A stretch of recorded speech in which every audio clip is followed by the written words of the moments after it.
John 18:33 through 19, verse 8. So Pilate entered his headquarters again and called Jesus and said to him, "Are you the king of the Jews?" Jesus answered, "Do you say this of your own accord, or did others say it to you about me?" Pilate answered, "Am I a Jew? Your own nation and the chief priests have delivered you over to me. What have you done?" Jesus answered, "My kingdom is not of this world. If my kingdom were of this world, my servants would have been fighting, that I might not be delivered over to the Jews. But my kingdom is not from the world." Then Pilate said to him, "So, you are a king?" Jesus answered, "You say that I am a king. For this purpose I was born, and for this purpose I have come into the world, to bear witness to the truth. Everyone who is of the truth listens to my voice." Pilate said to him, "What is truth?" After he had said this, he went back outside to the Jews and told them, "I find no guilt in him, but you have a custom that I should release one man to you at the Passover. So do you want me to release to you the king of the Jews?" They cried out again, "Not this man, but Barabbas."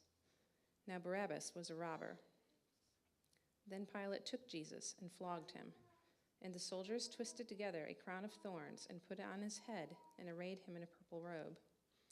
They came up to him, saying, "Hail, King of the Jews!" and struck him with their hands. Pilate went out again and said to them, "See, I am bringing him out to you, that you may know that I find no guilt in him." So Jesus came out, wearing the crown of thorns and the purple robe. Pilate said to them, "Behold the man." When the chief priests and the officers saw him, they cried out, "Crucify him! Crucify him!" Pilate said to them, "Take him yourselves and crucify him, for I find no guilt in him." The Jews answered him, "We have a law, and according to that law he ought to die, because he has made himself the Son of God." When Pilate heard this statement, he was even more afraid.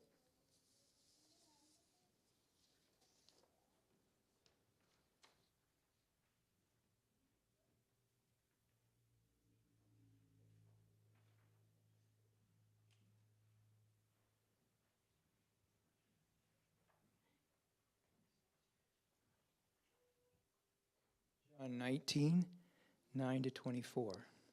He entered his headquarters again and said to Jesus, "Where are you from?" But Jesus gave him no answer. So Pilate said to him, "You will not speak to me? Do you not know that I have authority to release you and authority to crucify you?"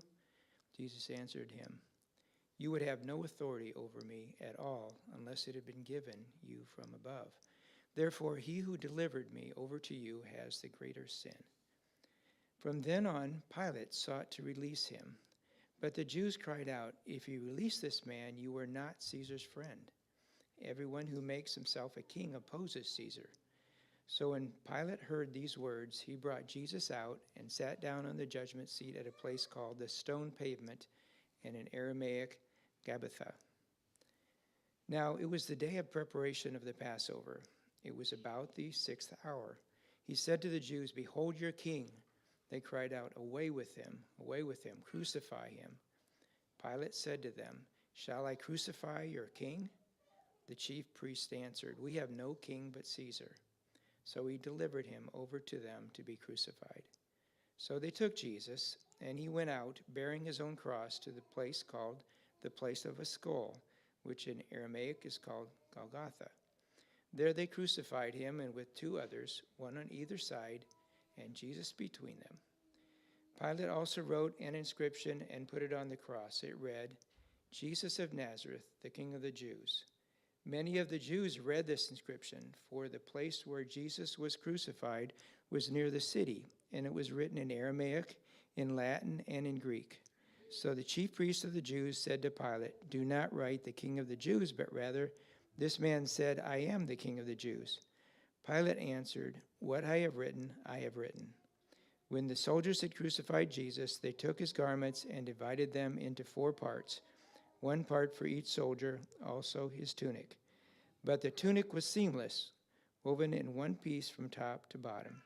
So they said to one another, "Let us not tear it, but cast lots for it to see whose it shall be." This was to fulfill the scripture which says, "They divided my garments among them, and for my clothing they cast lots." So the soldiers did these things.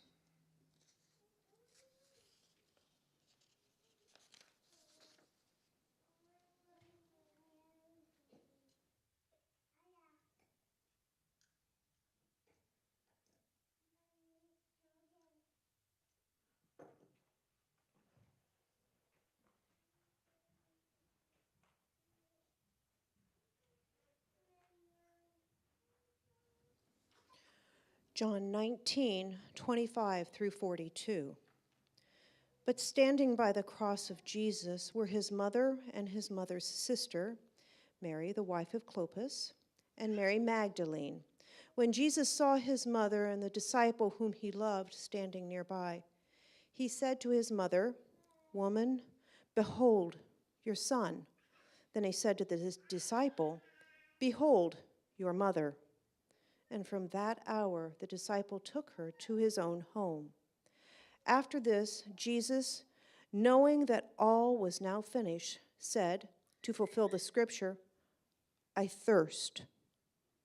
A jar full of sour wine stood there, so they put a sponge full of the sour wine on a hyssop branch and held it to his mouth. When Jesus had received the sour wine, he said, "It is finished." And he bowed his head and gave up his spirit. Since it was the day of preparation, and so that the bodies would not remain on the cross on the Sabbath, for that Sabbath was a high day, the Jews asked Pilate that their legs might be broken and that they might be taken away. So the soldiers came and broke the legs of the first and of the other who had been crucified with him. But when they came to Jesus and saw that he was already dead, they did not break his legs. But one of the soldiers pierced his side with a spear, and at once there came out blood and water. He who saw it has borne witness. His testimony is true, and he knows that he is telling the truth, that you may also believe. For these things took place that the scripture might be fulfilled. Not one of his bones will be broken. And again, another scripture says, "They will look on him whom they have pierced." After these things, Joseph of Arimathea, who was a disciple of Jesus, but secretly feared of the Jews, asked Pilate that he might take away the body of Jesus, and Pilate gave him permission. So he came and took away his body. Nicodemus also, who earlier had come to Jesus by night, came bringing a mixture of myrrh and aloes, about 75 pounds in weight. So they took the body of Jesus and bound it in linen clothes with the spices, as is the burial custom of the Jews. Now the place where he was crucified, there was a garden, and in the garden a new tomb in which no one had yet been lain. So because of the Jewish day of preparation, since the tomb was close at hand, they laid Jesus there.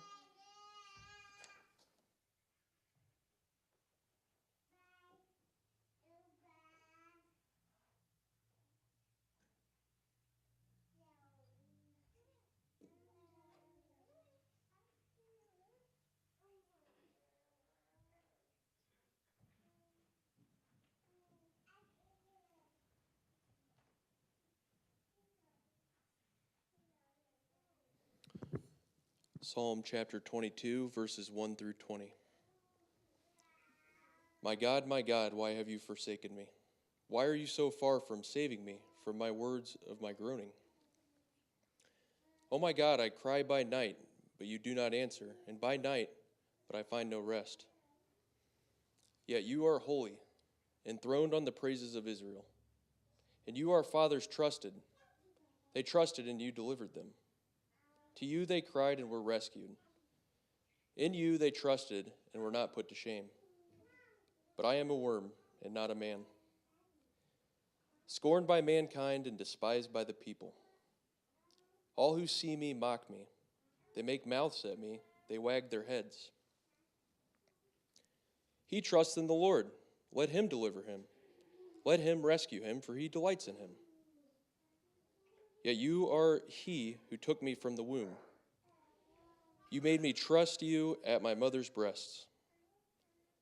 On you I was cast from my birth, and from my mother's womb you have been my God. Be not far from me, for trouble is near, and there is none to help. Many bulls encompass me. Strong bulls of Bashan surround me. They open wide their mouths at me like ravening and roaring lions. I am poured out like water, and all my bones are out of joint. My heart is like wax. It is melted within my breast. My strength is dried up like a potsherd, and my tongue sticks to my jaws. You lay me in the dust of death. For dogs encompass me. A company of evildoers encircles me. They have pierced my hands and my feet. I can count all my bones. They stare and gloat over me. They divide my garments among them, and for my clothing they cast lots. But you, O Lord, do not be far off. O you, my help, come quickly to my aid. Deliver my soul from the sword, my precious life from the power of the dog.